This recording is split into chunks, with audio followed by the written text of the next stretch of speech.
한국의 지리와 관련해 가장 유명한 책은 세계적인 지리학자 독일인 헤르만 라우텐자가 1945년 출간한 한국 기행과 문헌을 참고하여 작성한 지리지일 겁니다. 1933년 일제강점기 조선에 와서 8개월간 4번에 걸쳐 전국을 샅샅이 답사하고 방대한 자료를 검토해서 완성했는데 백두산과 제주도, 울릉도를 포함해 전체 여행거리가 15,000km에 달하죠. 1,600km는 직접 걸어서 나머지는 자동차와 열차, 배로 다녔습니다. 당시 한국은 서양에 거의 알려진 것이 없어 관련 자료라곤 서양인이 쓴 피상적인 여행기, 학술적 연구라 해도 일본이 한국집에 필요한 기초 연구로 해둔 것이 대부분이었습니다만 그는 직접 한국을 4번이나 샅샅이 답사한 후 이 책을 냈습니다. 전해진 기록은 남아있지 않지만 그는 한반도를 4번이나 훑으면서 분명 이런 질문을 했을 겁니다. 여기가 정말 사람이 살 수 있는 곳인가 라고 말이죠. 그럴만도 했습니다. 눈앞에 펼쳐진 광경은 끝없이 이어지는 산, 또 산, 또 산. 조금 전에 오른 고개를 넘으면 또 다른 고개가 기다리고 그 고개를 넘으면 또 다른 산이 버티고 서 있는 절망적인 풍경이었죠. 놀라운 수치를 하나 말씀드리자면 한반도는 국토의 무려 70%가 산지입니다. 평야라고 할 만한 곳은 고작 17%에 불과하죠. 게다가 대부분이 화강이라는 돌덩어리로 이루어져 있어서 농기구로는 도저히 부술 수도 없는 땅입니다. 더 가혹한 것은 기후였습니다. 겨울이면 시베리아에서 몰려오는 영하 20도에 이르는 혹독한 한파가 몇 달씩 이어졌고 여름에는 연간 강수량이 50% 이상이 석 달에 몰아쳐서 홍수와 가뭄이 번갈아가며 백성들을 괴롭혔습니다. 그런데 한국은 이 지옥 같은 땅에서 세상에서 가장 성공적인 제국을 세웠습니다. 어떤 일이 있었던 것일까요? 안녕하세요, 디스멘털입니다. 우선 숫자부터 확인해 볼까요? 한반도 총 면적 22만 제곱킬로미터 중 무려 70%가 산지입니다.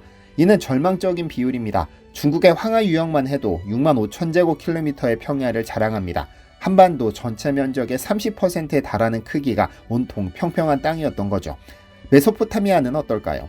인류 최초의 문명이 탄생한 그곳은 3만 제곱킬로미터의 충적 평야였는데 강물이 해마다 비옥한 토양을 실어 나르는 축복받은 땅입니다.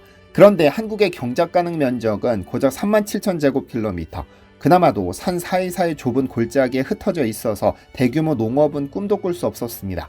중국이 드넓은 캔버스에 그림을 그렸다면 한국은 우표 크기의 종이 조각들을 이어붙여가며 작품을 만들어야 했던 겁니다. 더 절망적인 것은 땅의 성질입니다. 한반도 기반함의 약 30%가 화강암인데 화강암으로 된 땅에 한떼기의 밭을 만들기 위해 어떤 고생을 했는지 상상이 가시나요? 우선 불을 지펴 바위를 빨갛게 달군 다음 찬물을 부어 열 충격으로 균열을 내야 했습니다. 그렇게 조금씩 돌을 깨트려가며 몇 년씩 걸려 논 한떼기를 만들어야 했던 것이죠. 반면 메소포타미아나 중국은 강물이 매년 실어다주는 부드러운 퇴적토에 씨만 뿌리면 곡식이 저절로 자라는 천국이었습니다. 한국과는 차원이 다른 환경이죠. 기후도 만만치 않았습니다. 한반도는 겨울철 시베리아 고기압의 직격탄을 맞아 위도에 비해 극도로 추운 겨울을 견뎌야 했으니까요. 서울의 1월 평균 기온이 영하 2.5도인데 훨씬 북쪽에 있는 로마의 1월 평균 기온이 6도입니다. 서울이 로마보다 무려 8.5도나 더 추운 것이죠. 조선왕조 실록을 보면 더욱 극단적인 기록들이 나오는데요. 한강이 완전히 얼어붙어 소달구지가 건너다닐 수 있을 정도였고 심지어 영하 20도 이하가 한 달 이상 지속되는 일도 흔했다고 합니다. 이런 혹독한 추위는 농업에 치명적이었습니다. 농사철이 짧아지고 가축들도 추위를 견디지 못해 죽어나갔으니까요. 비도 제대로 오지 않았습니다. 아니 정확히는 너무 한꺼번에 왔죠. 한반도는 몬순 기후의 영향으로 연간 강수량의 50% 이상이 여름 석 달에 집중됩니다. 유럽은 연중 고른 강우 패턴을 보여서 농업이 안정적인데 한국은 여름 석 달에 비가 쏟아지고 나머지 9달은 가뭄에 시달려야 했습니다. 조선왕조 실록에는 이런 기록들이 끝없이 나옵니다. 큰 비로 인해 한강이 범람해 수많은 민가가 떠내려갔다. 가뭄이 극심해 곡식이 모두 타 죽었다. 홍수와 가뭄이 번갈아 일어나 백성들이 굶주린다. 그러니까 한국에서는 자연재해가 일상이었던 겁니다. 다른 문명들을 조금 자세히 볼까요? 우선 중국입니다. 황허 중류일 때는 1000km가 넘는 평야가 지평선 너머까지 끝없이 펼쳐집니다. 장강유역은 무려 3000km에 걸쳐 비옥한 평야가 이어지죠. 이런 환경에서는 수천만 명의 인구를 부양할 수 있었고 인구를 바탕으로 거대한 제국을 건설할 수도 있었습니다. 진시황이 중국 대륙 전체를 통일할 수 있었던 것도 한나라가 400년을 버틸 수 있었던 것도 모두 이런 지리적 축복 덕분입니다. 평야에서는 군대 이동이 자유롭고 물자 수송도 쉬우니까요. 평평한 땅이기에 가능한 일입니다. 유럽은 어떨까요? 북유럽 평원만 해도 2000km가 넘는 광활한 평야입니다. 알프스 산맥이나 피레네 산맥이 있긴 하지만 한국처럼 사방을 막는 정도는 아닙니다. 덕분에 로마 제국은 5만 킬로미터에 달하는 도로망을 건설해 5,000km에 걸친 영토를 효율적으로 통치할 수 있었습니다. 모든 길은 로마로 통한다는 말이 나올 수 있었던 것도 평탄한 지형 덕분입니다. 한국 같은 산악지대에서는 상상도 할 수 없는 일이죠. 인류 4대 문명, 즉 메소포타미아, 이집트, 인더스, 황하 문명 모두 한 가지 공통점이 있습니다. 바로 거대한 강과 평야라는 황금조합이죠. 메소포타미아 문명은 티그리스와 유프라테스 강이 만든 비옥한 초승달지대에서 탄생했고, 이집트는 나일강의 정기적 범람이 만든 삼각주에서 나일강의 선물을 받았죠. 인더스 문명도 인더스강 유역의 광활한 평원에서 시작됐습니다. 한국에는 한강, 낙동강, 금강이 있긴 하지만 이들 강 유역도 대부분 산으로 둘러싸여 있어서 평야가 제한적이었습니다. 문명이 싹트기에는 이보다 불리할 수 없었던 것이죠. 이쯤에서 이런 생각이 들 겁니다. 그럼 한국은 어떻게 살아남았을까 말이죠. 1392년부터 1910년까지 이어진 조선은 세계 역사상 가장 오래 지속된 단일 왕조 중 하나인데, 세계에서 가장 긴 왕조가 산악지대인 한반도에서 버텨냈던 겁니다. 명나라는 276년, 청나라 268년이었습니다. 그나마 중국 역사상 가장 오래 버틴 주나라도 791년이었는데 이는 실제로는 여러 제후국으로 분열되어 있었던 시기를 포함한 겁니다. 유럽은 어떨까요? 프랑스의 카페 왕조가 341년, 영국의 플랜테저넬 왕조가 331년이었습니다. 조선은 이들보다 1.5배 이상 오래 버텨냈는데 그것도 훨씬 열악한 지리적 조건에서 말이죠. 어떻게 이런 기적이 가능했을까요? 비밀은 아이러니하게도 한반도의 산악지형에 있었습니다. 침입자들에게는 지옥 같은 지형이 수비자들에게는 최고의 방어선이 됐으니까요. 한반도의 산맥들을 자세히 보면 태백산맥이 동해안을 따라 남북으로 뻗어 있고, 소백산맥이 내륙을 가로지르며 지리산맥이 남부를 감쌉니다. 마치 거대한 성벽이 층층이 쌓여 있는 것과 같았죠. 외적이 한 곳을 뚫고 들어와도 다음 방어선에서 막힐 수밖에 없는 구조였습니다. 게다가 산길은 좁아서 아무리 많은 군대가 와도 소수씩만 통과할 수 있었습니다. 수적 우세를 무력화시키는 완벽한 지형이었던 겁니다. 그럼 이 산악 요새가 어떻게 위력을 발휘했을까요? 가장 극적인 사례는 몽골 침입입니다. 1231년부터 1270년까지 무려 39년간 몽골은 7차례에 걸쳐 고려를 침입했는데 끝내 완전 정복에는 실패했습니다. 칭기즈칸으로 대표되는 몽골은 13세기 전 세계를 정복한 역사상 가장 강력한 제국이었습니다. 동유럽에서 중국까지, 시베리아에서 인도까지 정복하지 못한 곳이 없었는데 작은 한반도에서만 39년이나 발목이 잡혔습니다. 몽골군의 핵심 전력은 기마대였습니다. 평원에서는 말 그대로 무적이었죠. 하루 100km 이상을 이동하며 적을 기습하고 수만 개의 말발굽 소리만으로도 적군을 공포에 떨게 만들었습니다. 그런데 한국의 산악지대에서는 말이 제대로 기동할 수 없었습니다.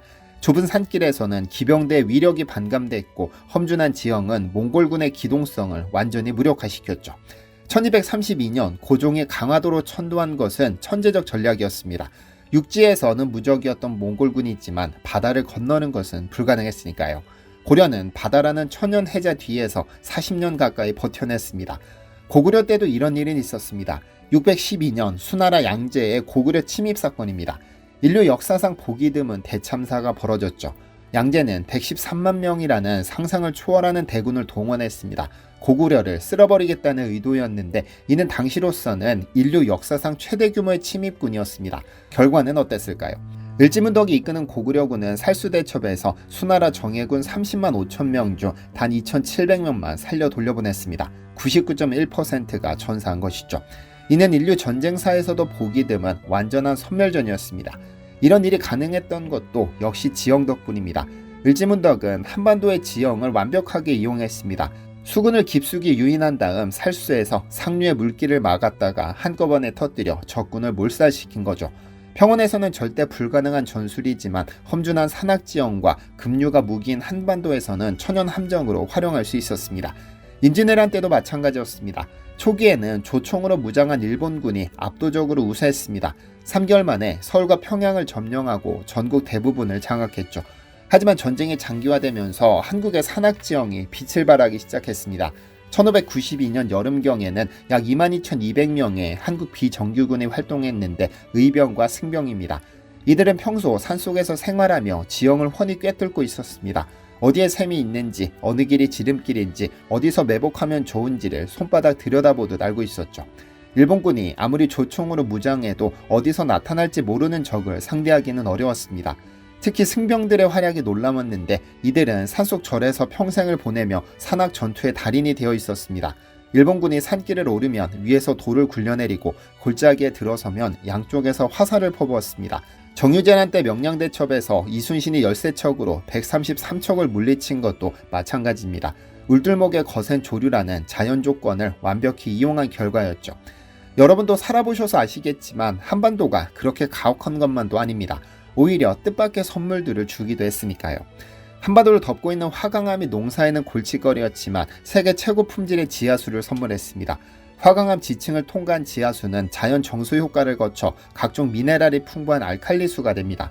최근 금강유역 연구 결과를 보면 화강암 지하수의 불소 농도가 4.4mg/L로 치아 건강에 도움이 되는 수준이었다고 나옵니다. 또한 실리카 함량도 매우 높아서 자연적으로 미네랄이 풍부한 물을 공급받을 수 있었습니다. 이는 메소포타미아나 중국의 탁한 강물과는 차원이 다른 수질이죠. 그래서 한국 지하수가 세계 최고로 불리는 겁니다. 시베리아급 한파는 괴로웠지만 이게 의외의 효과가 있었습니다. 매년 겨울마다 영하 15도 이하의 혹독한 추위가 해충과 병원균을 자연 소멸시켰으니까요. 자연 방역 효과가 있었던 겁니다. 한반도는 중국이나 인도, 미국 등에 비하면 작은 면적이지만 10만 종이 넘는 생물이 서식하는 생물 다양성의 보고입니다. 이는 수직적 지형 변화 때문에 가능한 일이었습니다. 해수면에서 2744m 백두산까지 한반도는 수천 킬로미터의 위도 변화에 해당하는 기후대를 수직으로 압축해놨습니다. 산 하나를 오르내리면서 아열대 식물부터 고산 식물까지 모두 볼 수 있는 장점이 있습니다.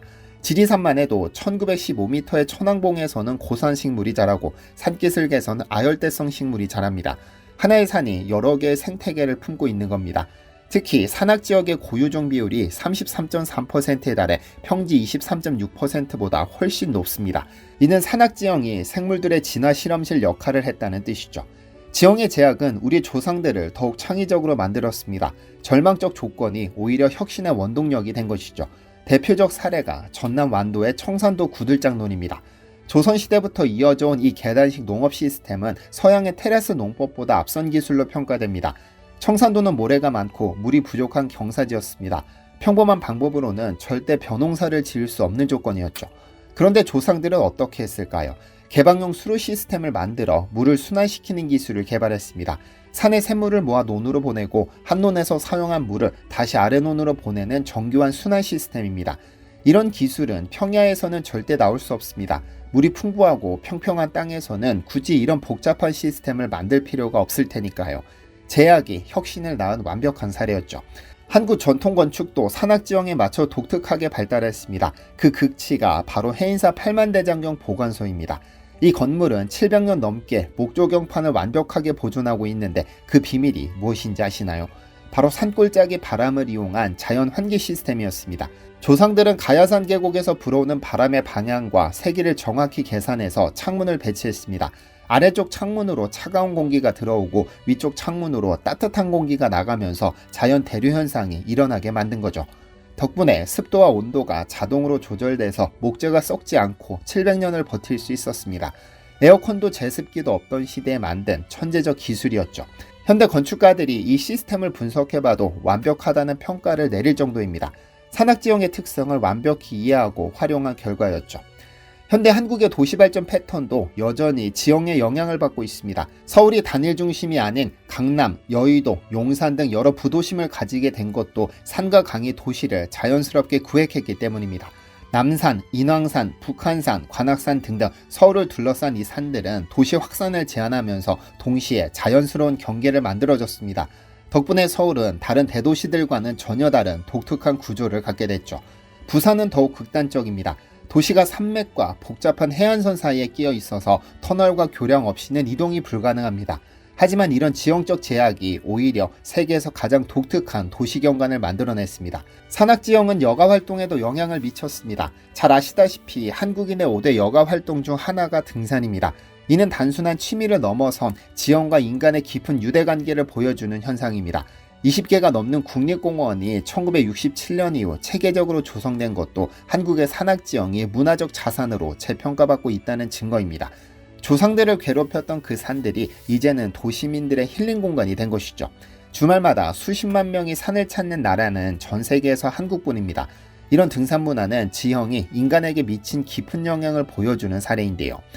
현재 한국의 인프라를 보면 얼마나 치열하게 지형과 싸워가며 발전했는지 알 수 있습니다. 서울 지하철만 해도 수백 개의 터널로 이루어져 있고 고속도로 역시 산을 뚫고 강을 건너며 건설됐습니다. KTX 고속철도는 경부 고속철도 구간만 해도 총 연장의 60% 이상이 터널과 고가교로 이루어져 있고 터널만 120개, 교량만 140개가 넘습니다. 이들을 건설하기 위해 얼마나 많은 기술력이 등장하고 발전했을까요? 불가능해 보이는 곳에 길을 내고 막힌 곳에 다리를 놓는 것이 한국인의 DNA가 된 것이죠.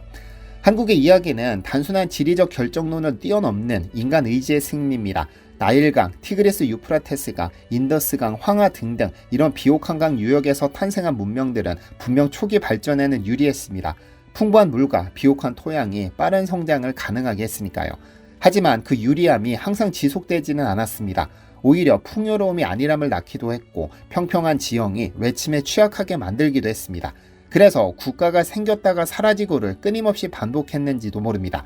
반면 한국은 처음부터 지형적인 제약과 싸워야 했기 때문에 효율성과 혁신에 특화될 수밖에 없었습니다. 한 알의 쌀도 소중히 여기고 땅 한 떼기의 땅도 최대한 활용하는 절약 정신이 몸에 밴 것이죠.